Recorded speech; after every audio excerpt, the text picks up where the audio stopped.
السلام عليكم ورحمة الله وبركاته. ازيكم حبايب قلبي؟ عاملين ايه؟ يا رب تكونوا بكل خير وسعادة وهنا. النهاردة ان شاء الله هنعمل مع بعض اكل المطاعم الخطير ده في البيت بطريقة جميلة جدا وسهلة وكمان اقتصادية، وكفاية انها حاجة مضمونة وعاملينها بايدينا وضامنين نظافتها طبعا. رب تكون تجعلها سنة سعيدة عليكم باللايكات يا حبايبي. النهاردة بنعمل كفتة، كفتة اللحمة. اسمها عندكم كباب، سموها كباب عندكم. احنا بنعمل كفتة.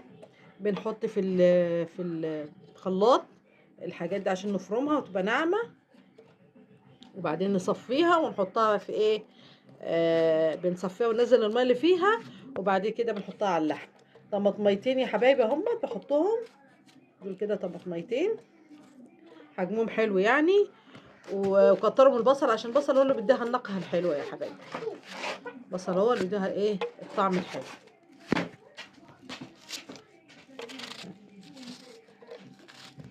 اكله خفيفه، تيجي من شغلك تعمليها. مثلا قايمه متقريفه هتعمليها حاجه خفيفه، على رز، على حبه رز بس ما انت هتعمليها، على مكرونه تعمليها تاكلها بعيش اللي انت عايزاه. اكله جميله وخفيفه، مش بتاخد جهد يعني.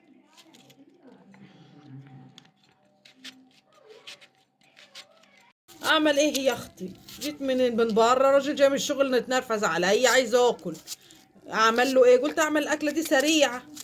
انت عارفه بقى الراجل لما بيجي مش يلاقي اكل ببهدل الدنيا، فقلت اعمل دي اكله سريعه كده.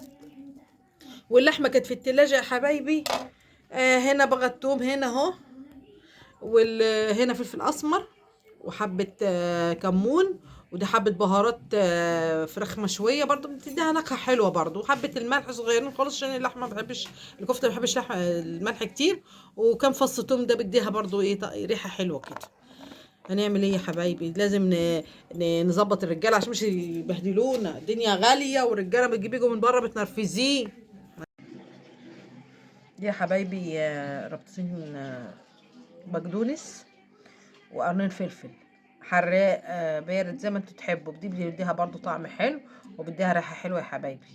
احنا خرطناهم، كنا هنخرطهم بس هياخدوا وقت عشان الفيديو مش يطول عليكم. احنا خرطنا الربطتين وخرطنا قرنين فلفل، وهنضرب ده في الخلاط دلوقتي الحاجه ديت، ونرجع لكم تاني. وهنصفيها دلوقتي اهو في مصفى. الخلطه دي على فكره ممكن تنفع تتبلي بيها فراخ، تنفع تتبلي بها مثلا فراخ عايزه تشويها، فراخ تعملها في الفرن كده، تعملي بها لحمه. تتبيله حلوه يعني هتعجبك يعني. بس لازم تصفي الميه كويس عشان ايه الكفتة مش تفكي منك. يعني احنا ايه بناخد البصله بس والميه بتاعتها ايه بنصفيها كده هي والطماطم، ناخد بس النكهه بتاعتها عشان ايه ما تفكش منك.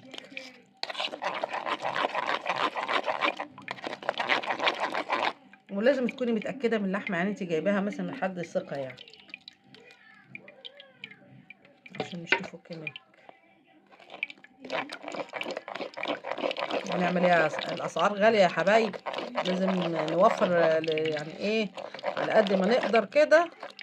وفي اكلات هتنزلكم برضو فيها توفير، بس ادعمونا باللايكات يا حبايبي عشان القناه تعلى بيكم وليكم. ادعمونا يا حبايبي عشان ننزل لكم حاجات، في اكلات هننزل لكم برضو اقتصاديه عشان الدنيا غاليه وكده. هننزل لكم اكلات اقتصاديه وحلوه برضو، الاطفال هيحبوها، وانتوا برضو هتريحوا بدل ما اطفالك يطلبوا حاجات من بره. احنا بنعمل حاجات برضو ايه اقتصاديه وزي اللي هما بيشتروها من بره. فانتوا دعمونا عشان ايه يوصلكم كل جديد. كده صفينا البصل اهو، بدأنا ايه خلاص كده. تأكد ايه، تأكد كويس ان مفيش ميه عشان مش تفك معانا الكفتة اهي. لازم نتأكد عشان الميه دي بتأثر بفكها اهي يا حبايبي. احنا حطينا بقى البصل، نعمله كويس كده. وبعدين ديت الربطتين البقدونس اللي احنا عاملينهم، وده القرنين الفلفل هنحطهم برضو على الخليط عشان ايه دي نكهه حلوه. وطعم حلو وريحه. كده كأنك جايبه كفته من اللي بتنباع بره، نفس النكهه ونفس الريحه ونفس كل حاجه ونفس الطعم، وبل اطعم كمان انت عاملاها في بيتك. ده كيلو لحمه هتطلع لك يعني، هتبقى كويسه معاك، هتطلع لك حاجات بدل ما تشتريها غاليه وكده. هبتدي ان انا اشتغل بايدي بقى يا حبايبي، عشان خاطر ايه دي عايزه ايه ان انا ايه ادمجهم مع بعض كده، عشان ايه الخليط يخش في بعض.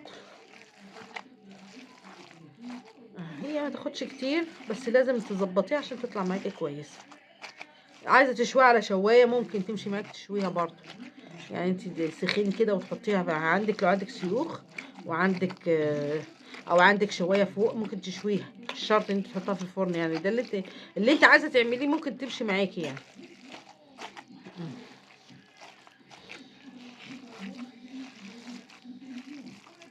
حطي حته فحمه كده بعد ما تطلع من الفرن، اكنك جايباها من افخم محل.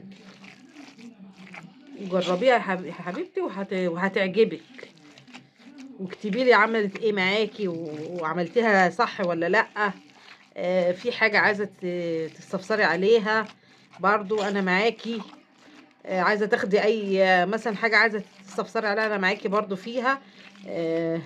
بس اهم حاجه تدعميني يا حبيبتي باللايك، عشان القناه ديت ايه تبقى عاليه بيكوا، وكل اللي انتوا عايزينه ونفسك فيه، وعايزه اي اكل عايزه اعمله لك اطلبيه برضو انا اعمله لك انا معاكي.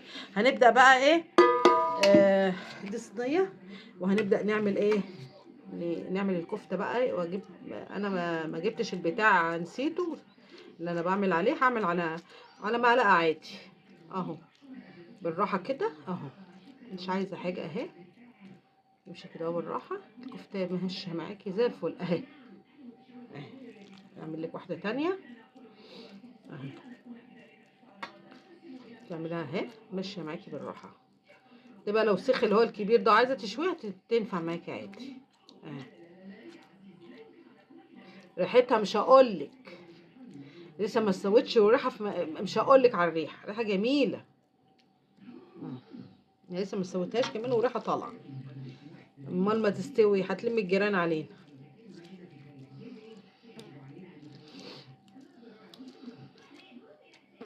وشكلها حلو ازاي، تفتح النفس.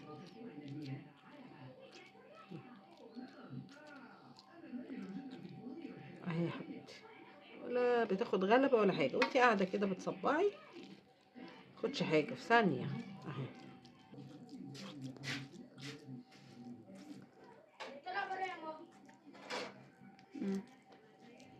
اهو التفاصيل كلها عندكم يا حبايبي اهي،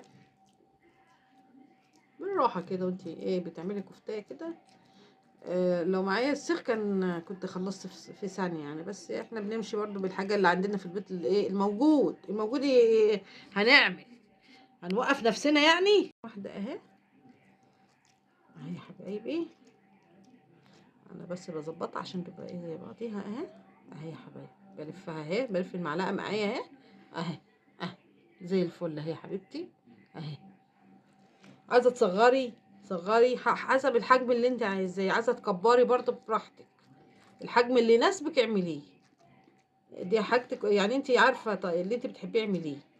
انا بعمل الحجم ده، احنا بنحب الحجم ده، بس اللي انت عايزاه، عايزه اصغر اعملي، عايزه اكبر براحتك برضه، هي تمشي في كله اللي انت عايزاه.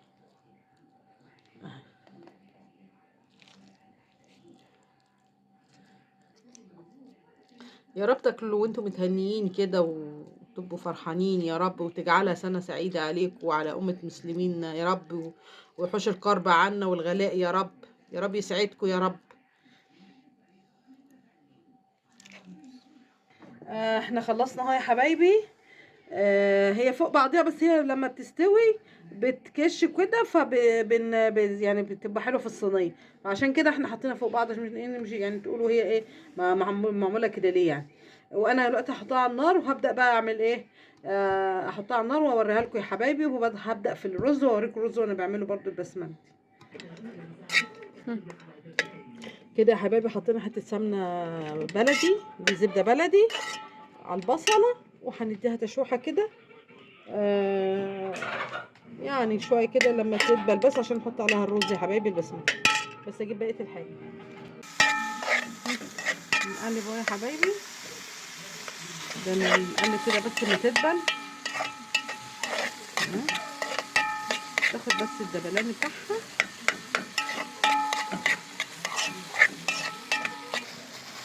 معلقه كركم كده، معلقه كركم بنحطها في البصل وهو بيدبل.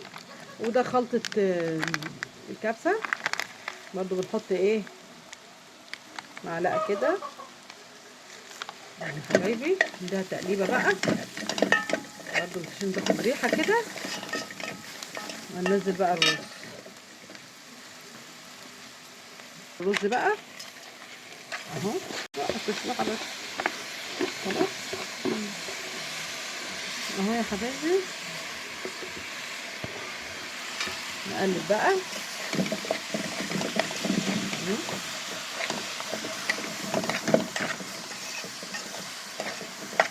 نشرب من السمنه البلدي. ريحته خرافه يا حبايبي، ريحه جميله. تحبوا تشموها كده وتاكلوها بألف هنا وشفا. بألف هنا وشفا للي شاف، وبألف هنا وشفا للي بياكل. كده واحده ماجي، وديت طماطمايه بشرها وجزرايه بنحطها برضو ايه بتديله ايه نكهه حلوه برضو. براحتك، عايزه تحطي حاجات يعني تحطي الجزرايه والطماطمايه براحتك، مش عايزه تحطي براحتك برضو، يعني براحتك. احنا يعني ايه حسب ما انت بتحبي.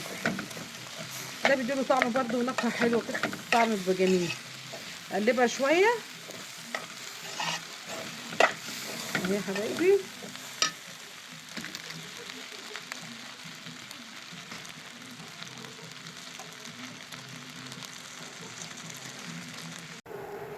يا حبايبي نحط حبه زيت صغيرين عشان مش تلزق تحت. هي كده كده بتنزل الصوص بتاعها، بس احنا لازم نحط حبه زيت عشان مش تلزق بس من تحت بس. يعني قيمه ايه يعني اقل من ربع كوبايه كده، رشه كده عليه عشان ايه. هي كده كده بتنزل الصوص بتاعها بس عشان مش تلزق بس. اهي يا حبايبي هي على البوتاجاز اهي يا حبايبي. بنحطها هنا، ولما بتشرب ميه بتقرب تشرب ميتها بنحطها بقى في الفرن بتاخد التحميره بتاعتها. بنحط الميه يا حبايبي اهي، ميه مغليه. نشوف بس الايه هي عاوز ميه تاني اهو. هو باخد اكتر من البلدي شويه يا حبايبي عشان هو بيشرب ميه بسمتي. الرز ده بياخد ميه كتير، مش كتير قوي يعني، بس لازم تظبطيه كده وتشوفي ايه.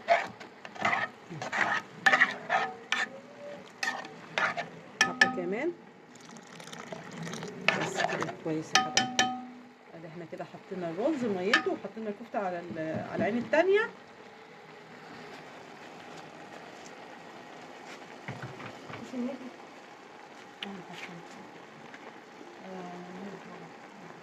فلفل اسمر صغيرين كده، حبه فلفل اسمر يا حبايبي اهو حطيناهم حبه صغيره خالص. هنشوف بس الحدق بتاعه. لا لسه عايز حبه ملح. خد هات حبه ملح اهمت اهو خلاص. هي دي خلاص كده مية مية يا حبايبي. حطينا الملح بتاعه نغطيه بقى. نظبط النار بتاعته. والكفته اهي بتطلع ايه ميتها اهي يا حبايبي. نجيب لها غطا رفع عشان ايه